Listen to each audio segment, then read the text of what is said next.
Hani benim sevincim nerede? Bilyelerim topacım. Kiraz ağacında yırtılan gömleğim. Çaldılar çocukluğumu habersiz. Penceresiz kaldım anne, penceresiz kaldım anne. Uçurtmam tel örgülere takıldı. Hani benim gençliğim anne. Penceresiz kaldım anne, penceresiz kaldım anne. Uçurtmam tellere takıldı. Hani benim gençliğim nerede?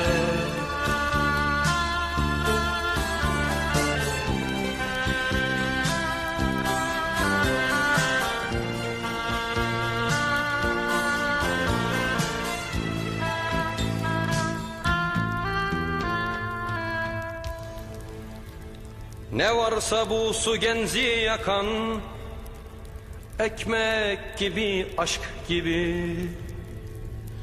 Ah ne varsa güzellikten yana, bölüştüm, büyümüştüm.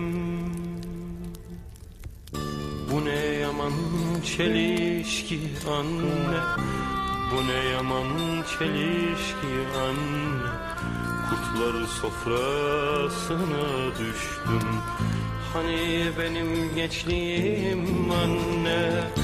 Bu ne yaman çelişki anne, bu ne yaman çelişki anne. Kurtlar sofrasına düştüm. Hani benim gençliğim nerede?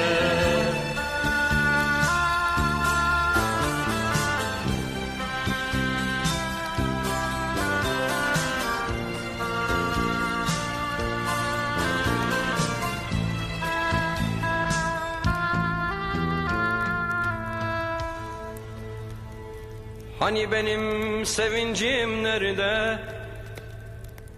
Akvaryumum kanaryam. Üstüne titrediğim kaktüs çiçeği. Aldılar kitaplarımı sorgusuz. Duvarlar konuşmuyor anne, duvarlar konuşmuyor anne. Açık kalmıyor hiçbir kapı.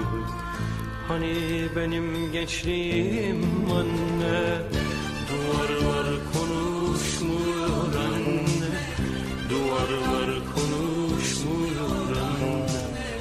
Açık kalmıyor hiçbir kapı. Hani benim gençliğim nerede? Yağmurları biriktir anne, yağmurları biriktir anne. Çağ yangınında tutuştum. Hani benim gençliğim